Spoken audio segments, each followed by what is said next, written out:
Blabberbrains.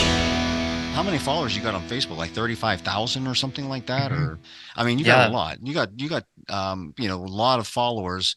So I'm gonna have to talk to you off the air sometime about, what your success was as far as that goes. It's vulnerability, but not for the sake of vulnerability. Somebody said this the other day, and I can't remember who it was.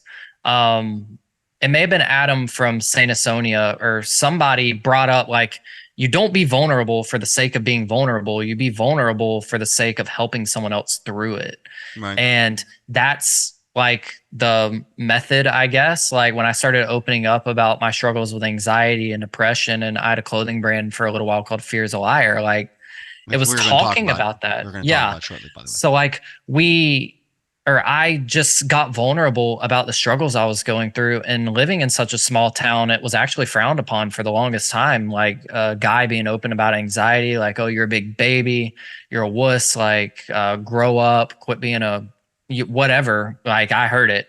And then the people that were saying that end up in therapy for themselves and thanking me years down the line. Wow. Yeah, Trevor, So mhm.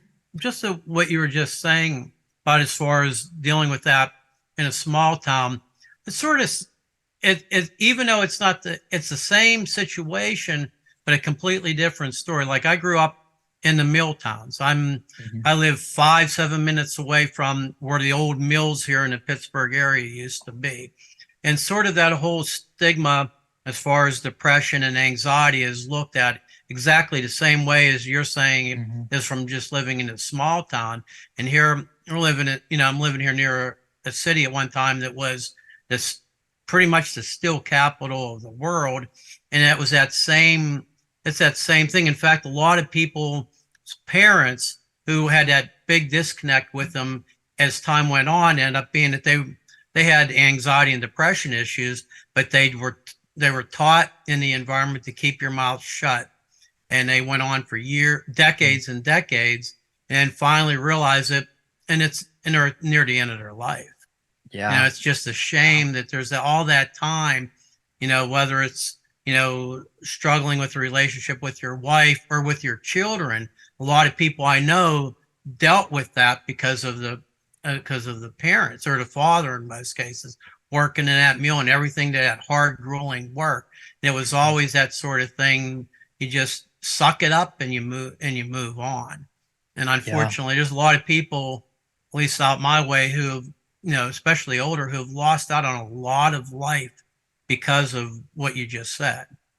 And it's simply like because they didn't know, they weren't educated on it. So when I hear people talking about their parents were hard on them when they would open up about mental health, I'm not defending the parents, but I also have that like vision in my brain of they didn't have any other way to know like how to deal with it, because it's a very new thing for people to talk about. Especially our parents grew up in a whole different generation. They didn't have all the cyberbullying and everything going on. They didn't have the world at the tip of their fingertips.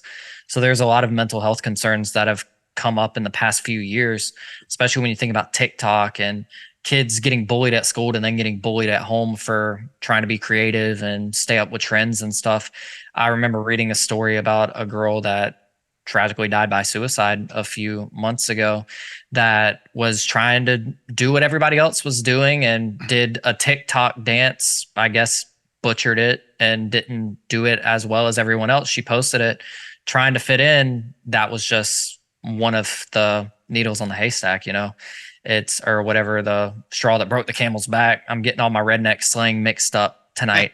And it's just insane to think about. Like, I had a cell phone when I started high school, but now you have cell phones when you're in primary school, which I can't imagine. Like it just seems very premature to give kids that. And this could be a hot take. It could not.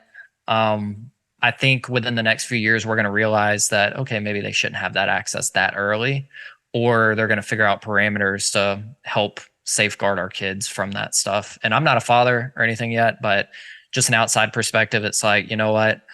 These kids are getting bullied at home and at school, and we don't know if their siblings are bullying them as well. So they never get to escape it. And when you build up the courage to finally say, like, having these weird feelings in my stomach, my throat, like it feels like I'm being choked, my heart's racing, I can't think straight. People think like, oh, they're crazy, or they're overreacting to something, or maybe they're excited, or they just want attention. And it's still a very new topic, but it's something, especially in the faith-based community, that it has to be spoken up about. And I feel like that's where a lot of people have gravitated towards the show and what we're doing, specifically because there's not a lot of guys in, I guess, the rock or Christian music world talking about it. It's still very taboo.